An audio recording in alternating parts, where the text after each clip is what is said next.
शेतकरी मित्रांनो नमस्कार. स्वागत आहे तुमचं हजारी फार्म आपल्या शेतकरी यूट्यूब चॅनलवरती. कलिंगळाच्या उष्ट्या बेडवरती आपण तुम्ही पाहू शकता वांग्याची आणि समोर 1 एकर 2 एकर आपलं कलिंगळ होतं. त्यामध्ये 1 एकर वांगी आणि 1 एकर भेंडीची लागवड केलेली आहे. कलिंगळाचे उष्ट्य बेड आहेत. मल्चिंग सुद्धा कलिंगळाचीच आहे. थोडी कुठं फाटलेली सुद्धा आहे.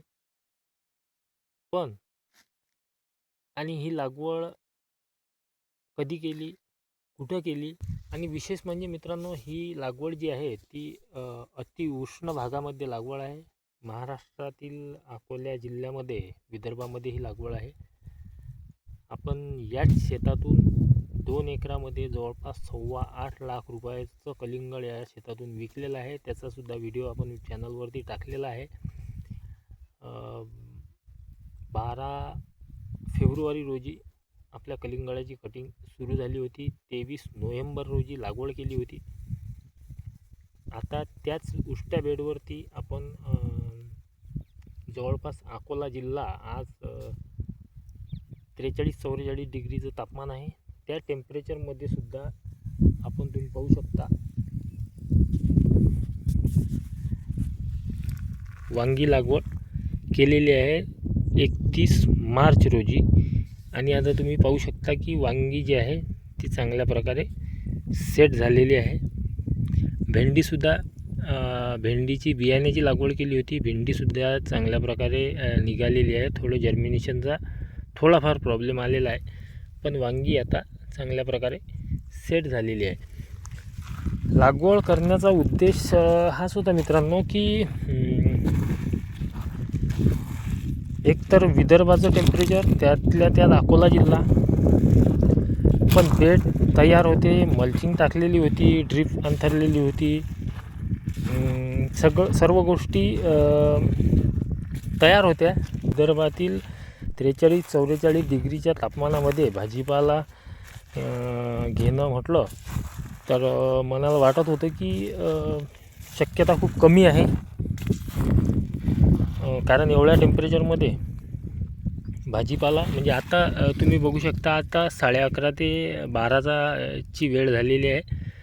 एवढ्या टेम्परेचरमध्ये मी शेतामध्ये आहे. त्यातल्या त्यात अकोला जिल्ह्याचं टेम्परेचरविषयी तुमच्यासाठी ती गोष्ट नवीन नाही की अकोला जिल्हा टेम्परेचरच्या बाबतीत कोण्या पोझिशनवरती उन्हाळ्यामध्ये असतो हे तुम्हालाच माहिती आहे. आणि एवढ्या टेम्परेचरमध्ये सुद्धा 1 एप्रिल म्हणजे 31 मार्च रोजी वांगी लागवड करूनसुद्धा चांगल्या प्रकारे सेट आपली वांगी झालेली आहे. आणि बाकी आपल्याला फक्त रोपाचा खर्च येत असल्यामुळे एक आपण धाडस आपण म्हणू शकतो की एक धाडस आपण केलं की फक्त लागवड करायची. रोपाचा खर्च जवळपास आता एप्रिल महिना सुरू, मे महिन्यापर्यंत किंवा जूनच्या सुरुवातपर्यंत जर चांगले जमले तर ठीक, नाही तर जूनला आपण खरीप हंगामाची शेताची तयारी करून खरीप हंगामामध्ये आपली पेरणी कंटिन्यू करायची. पण मला असं वाटतं की चांगल्या प्रकारे आता झाडंसुद्धा सेट झालेली आहेत. आपण आपल्या पासून 100% प्रयत्न करणारच आहोत. कारण तापमान कितीही असलं तरी आपल्याला आपल्या शेतीमध्ये 12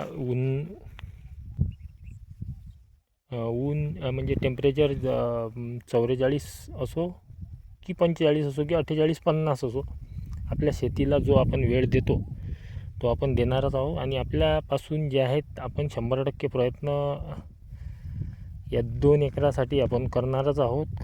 कारण उन्हाळ्यामध्ये 1 एकर वांगी आणि 1 एकर भेंडी ही आपल्याला एक प्रकारे चॅलेंज आहे की हा महिना आणि पुढचा महिना याला आपल्याला टिकून ठेवावं लागेल. तर मित्रांनो तुम्हाला काय वाटते कमेंटमध्ये नक्की सांगा. टिकणार नाही टिकणार, कारण एवढ्या टेम्परेचरमध्ये विदर्भामध्ये ही लागवड आपलेली आहे आणि कलिंगडाच्या उष्ट्या बेडवरती आहे. कमी खर्चामध्ये आपण ही लागवड केलेली आहे.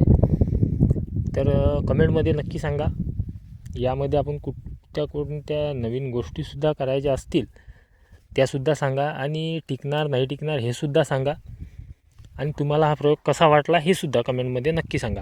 व्हिडिओ शेवटपर्यंत पाहिला त्यासाठी मनापासून धन्यवाद. आणि चॅनलला जर सबस्क्राईब अजून केलं नसेल तर चॅनलला सबस्क्राईब नक्की करून घ्या, म्हणजेच आपण वेळोवेळी या वांगी भेंडी असेल या गोष्टीची तुम्हाला पोझिशन दाखवत राहू. व्हिडिओ शेवटपर्यंत पाहिला त्यासाठी मनापासून धन्यवाद.